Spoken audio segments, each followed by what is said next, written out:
바울은 의인은 없나니 하나도 없다라고 말하면서 유대인과 헬라인 모두가 죄 아래 있는 죄인들이다라고 우리에게 말씀해 주고 있죠. 또한 넓은 범위에서 헬라인에 속한 우리들도 마찬가지로 죄 안에 있는 사람들이다. 바울은 그렇게 이야기하고 있습니다. 또 율법에 대해서 이야기하면서 유대인이 붙들고 있는 이 율법은 의를 주는 것이 아니라 죄인임을 깨닫게 해주는 도구일 뿐이다. 이렇게 말하고 있죠. 율법 안에 있는 모든 사람들, 그들은 율법으로서 정죄함을 받고 또 율법 밖에 있는 모든 사람도 마찬가지로 율법으로 핑계치 못할 정죄함을 받는다. 이렇게 선언했죠. 그래서 사람 스스로는 어떠한 누구도 어떠한 방법으로도 의를 얻어 구원에 이를 수 없다. 그러므로 하나님 앞에서 의롭다라고 구분될 수 있는 사람은 아무도 없다라고 바울은 얘기하고 있습니다. 그런데 이제 그 이야기가 다 끝나고 오늘 21절에서 바울은 율법 외에 나타난 하나님의 한 의를 우리에게 선언하고 있습니다. 로마서 1장부터 3장 중반까지 왔었던 모든 사람은 하나님 앞에 죄인입니다. 그리고 유대인들이 붙들고 있는 율법으로도 하나님의 의를 얻을 수 있는 사람은 없습니다. 모두 다 죄인입니다. 그러나 이제 3장 21절에서 하나님의 한 의가 우리에게 나타났다. 이렇게 선언하고 있죠. 아무런 소망이 없을 때 단 하나의 의, 그 의도 하나님의 한 의라고 선언하면서 하나님께서 우리에게 보여주시는 의, 나타나게 해주시는 의가 이제 등장하는 것이죠. 그런데 그 의는요, 어떤 것과 관계가 있느냐, 이것이 중요해요. 21절에 보시면 율법 외에 하나님의 한 의가 나타났으니 라고 말했는데 이 의가 어떤 것과 관계가 있느냐, 놀랍게도 율법과 선지자들에게 증거를 받은 것이다. 이렇게 말하고 있습니다. 유대인들이 그렇게 믿고 있었던 율법, 유대인들은 이 율법만을 붙들고 지키고 믿고 있으면 하나님의 의를 붙들어서 의를 얻어내서 구원받을 수 있을 것이다 라고 믿었습니다. 그러나 바울은 계속해서 그 의는 죄를 깨닫게 할 뿐이지 하나님의 의를 너희에게 주지 못한다 라고 강조했었습니다. 그런데 오늘 이 하나님의 한 의가 우리에게 나타났다라고 설명하면서 그 하나님의 한 의가 어디에서 증거를 얻느냐, 율법과 선지자라는 선지자들에게 증거를 얻는다 이렇게 말하고 있어요. 아무것도 아니라고 했다가 이제는 또 하나님의 한 의가 율법과 선지자들에게 증거를 받았다. 이것이 우리가 좀 잘 알아야 되는 말씀입니다. 율법에는 의가 분명히 드러나 있습니다. 다 지키면 구원받고 의롭게 된다는 것이 하나님이 보여주신 율법의 의입니다. 율법에는 의가 없는 것이 아니에요. 분명히 기록되어 있습니다. 그러나 문제는 지킬 수 있는 사람이 없다라는 것이 맹점이죠. 그리고 이 율법과 선지자들에게는 하나님께서 죄를 사해 주시는, 즉 온전한 의를 얻어서 하나님 앞에 의인이 되어 구원받지는 못하지만 하나님의 백성으로 자신의 죄를 깨닫고 그 깨달은 죄를 하나님 앞에 용서받는 방법이 있어요. 그게 무엇이냐면 율법에 기록되었고 선지자들이 행했던 죄를 용서함을 받는 방법인 제사입니다. 그래서 율법에는 하나님의 의도 드러나 있고 죄인이 죄를 깨닫고 하나님 앞에 그 죄를 사함받는 제사도 들어 있습니다. 또 그것을 선지자들이 율법의 말씀대로 행하면서 백성들의 죄와 자신들의 죄를 사함 받았죠. 그러나 그것은 영구적인 것이 아니라 1년에 몇 번씩, 때로는 1년에 최소 4번씩, 아니 형편이 되지 못하면 6월절 기념하는 1년에 한 번씩 하나님 앞에 나아가 제사 드림으로 자신의 죄를 용서함 받았다. 이런 은혜를 받았습니다. 하나님께서 보여주신 한 의가 율법과 선지자들에게 증거를 얻었다는 것은 그것이에요. 의라는 것은 율법을 통해 분명히 알아요. 무엇이냐?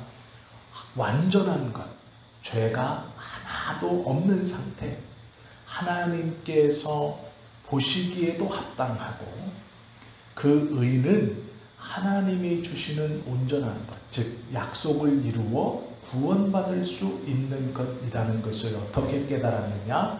율법을 통해 깨달았어요. 그리고 그 죄를 용서받고 온전한 의를 얻는 방법을 무엇으로 행하고 있느냐? 선지자들이 율법에서 기록된 제사제도를 통해서 깨달았어요. 바울이 지금 그 말을 하고 있는 거예요. 하나님의 한 의가 나타났으니 그 의가 너희는 무엇인지 알고 있다. 바로 율법을 통해 배웠던 의, 온전한 의, 죄와 상관없고 하나님의 구원을 보증해주는 그 의가 나타났다. 이 나타난 것이 어떠한 의냐? 하나님의 의다. 너희가 율법을 통해 그렇게 믿고 있고 깨닫고 붙들려고 했던 그 의가 나타났다. 이렇게 말해요. 그러면 그 의가 나타났는데 왜 그 의가 율법과 선지자의 증거를 받은 것이냐? 율법은 해라와 하지 말라의 말씀이에요. 유대인들은 율법이라고 할 때 하나님께서 하라고 하신 것을 하는 것, 하지 말라고 하시는 것은 안 하는 것, 그러면 의를 얻을 수 있다. 이렇게 생각했습니다. 그런데 놀라운 것은 그 죄사함을 얻어 의를 얻는 방법은 율법을 지키는 것이 아니었고 제사를 드리는 거예요. 왜 그러느냐? 율법을 온전히 지킬 수 있는 사람은 없기 때문이에요. 그래서 이스라엘 모든 백성은 대속죄일에 하나님의 성전에 나와서 대제사장에게 자신의 죄들을 다 위임시키고, 대제사장은 그 백성들의 죄를 끌어안고 지성소에 들어가서 하나님의 법궤 앞에서 자신들의 모든 이스라엘 백성들의 죄를 용서해 달라고 제사를 드렸죠. 유대인들은 알고 있어요. 율법이라는 것을 통해 의가 무엇인지, 그리고 제사를 통해 죄를 사함받는다는 것을 알고 있죠. 그 법칙, 그 공식을 이미 알고 있는 거예요. 그런데 인간이신 예수님이 어떻게 그 공식에 꼭 들어맞느냐라는 게 문제예요. 바울은 성경을 통해 이렇게 설명합니다. 예수 그리스도의 십자가의 피 흘리심이 곧 제사니라. 너희가 율법과 선지자들이 의를 얻으려고 하나님 앞에 우리를 대신하여 제물을 드리고 제사를 드렸듯이, 그리하여 우리의 죄를 사함 받았듯이, 그것을 통해 우리가 하나님의 백성이라고 믿고 있었듯이 예수님께서 이 땅에 오셨고 그 하나님의 의, 우리가 알고 있는 그 하나님의 의를 우리에게 주시려고 하는데, 그분도 율법과 선지자들이 죄를 용서받기 위해 하나님 앞에 행했던 속죄 양을 드리며 제사를 지냈던 그 방식 그대로 자신을 드려서 자신이 양이 되어서 십자가에서 피 흘리시고 찢기심으로 우리가 알고 있는 그 제사를 완성하셨다. 그리고 그 제사는 한 번에 단번에 영원히 효용이 있는 제사이다. 이렇게 선언하는 거예요. 유대인들이 믿고 있었던 율법과 선지자들이 죄의 용서를 위해 드렸던 제사, 바울은 그것을 예수님에게 그대로 그 공식을 대입해서 예수님이 그 율법과 선지자의 증거를 받은 하나님의 한 의다라고 말씀해 주고 있는 거예요. 그러면서 이 하나님의 한 의, 예수님으로 말미암아 우리에게 주신 그 한 의는 차별이 없다, 이렇게 선언하고 있어요. 그것이 오늘 말씀의 핵심입니다. 인간의 죄는 하나님을 떠나게 만들었어요. 그래서 하나님은 너희가 나를 떠났다라는 것을 깨닫게 해주시기 위해서 율법을 주셨습니다. 그런데 율법을 주시면서 어떤 말씀을 하셨냐? 이 율법을 다 지키면 의롭게 될 수 있다. 내 구원을 받을 만한 자격을 갖는다 라고 주셨어요. 그래서 아브라함의 후예들은 하나님께서 주신 이 말씀을 잘 지켜서 의를 얻어 구원받기를 소원하고 원했습니다. 그러나 그들은 그 의를 자신들이 다 지킬 수 없음을 알고 있어요. 그리고 깨달았습니다. 그래서 하나님이 어떠한 것을 하나 더 주셨냐면 제사법이에요. 너희의 죄가 생각나거든 너희 대신 다른 제물을 드려 내 앞에 그 피를 흘려 너희 대신 죽이고 너희는 죄사함을 하더라. 너희가 나와의 관계가 무엇인가 잘못됐다는 느낌이 들거든 화목제물을 가지고 와서 화목의 제사를 드리고 나와 다시 화목하라. 죄를 다 씻음 받거든 속죄제의 제물을 드리고 속건제의 제물을 드리고 화목제의 제물을 드리고 번제와 소제와 요제를 드려서 너희의 모든 죄를 사하고 너희는 깨끗함을 받으라. 그러나 분명히 말씀하셨어요. 이것은 시한이 정해져 있는 죄의 용서함입니다. 이것을 한 번 행했다고 해서 죽을 때까지 깨끗하게 살 수 있는 게 아니다 라는 거예요. 이 법칙을 알고 있었던 유대인들에게 예수님의 십자가는요, 똑같은 공식으로 대입하면 온전한 구원이 무엇인가, 왜 예수님의 십자가가 하나님이 말씀하셨던 한 의가 될 수 있는가를 너무도 분명하게 보여주는 것이에요. 우리에게는 오히려 예수님이 어떻게 우리의 죄를 대신하여 죽었지, 그분의 십자가에 달리심으로 왜 우리 죄가 사해졌다고 말하지? 라는 것을 납득하기가 어려워요. 반대로 유대인들은 그 공식을 알아요. 율법을 통해 죄가 무엇인지, 자신들이 과거에서부터 선지자들을 통해 행했던 죄의 용서함에 눈에 보이는 행위인 제사를 경험하고 그것을 보면서 예수님의 십자가의 사건이 무엇인지, 왜 예수님을 구세주라고 믿고 그 예수님의 십자가의 사건이 나의 죄를 대신하는 것인지 유대인들은요 더 잘 알고 있어요. 그러나 믿지 않으려고 하는 거예요. 자신들이 생각하는 의를 얻는 방법은 율법을 지켜서 얻어내는 거예요. 율법을 지키면서 자신들의 손으로 제물을 끌고 하나님 앞에 가서 자신들의 손으로 제물을 드려서 자신들의 죄를 용서받았던 것처럼 예수님이 제물로 드려지는데 자신들이 알지 못하는 제물인 예수님이면 안 되는 거예요. 그래서 받아들일 수 없는 겁니다. 그런데 성경은요, 이미 예수님에 대해서 율법을 통해 예수님이 어떠한 분인가를 계속해서 기록해 놓고 계속해서 설명해 놓고 그 예수님이 율법에서 기록되어진 예언되어진 하나님의 아들이고 어린 양이시라는 것도 기록해 놓았어요. 근데 유대인들은 율법을 믿는다 하면서도 그 말씀을 신뢰하지 않은 거죠. 그래서 소수의 유대인들은 아직도 예수님 즉 구세주는 이 땅에 오지 않았다, 우리는 여전히 율법을 지킴으로 의를 얻을 수 있다 라고 믿고 있는 잘못을 저지르고 있는 것이죠. 예수님을 믿음으로 말미암아 화목제물로 우리 대신 십자가에 달리신 그 예수님은 죄 용서받기 위해서 구약의 하나님의 사람들이 행했던 그 제사를 그대로 본을 보여주시고 그것을 완성해 주신 것입니다. 하나님께서는요, 우리 인간의 죄에 대해서 길이 참으셨어요. 오래 참으셨어요. 그리고 때가 되매 예수님을 통해 이제 우리에게 구원의 길을 열어놓으셨어요. 바울은 오늘 이 로마서를 통해서 그 얘기를 계속하고 있어요. 너희들이 율법을 통해 알고 있는 의와 선지자들이 죄 용서함을 받기 위해 드렸던 제사를 예수님에게 대입해보라.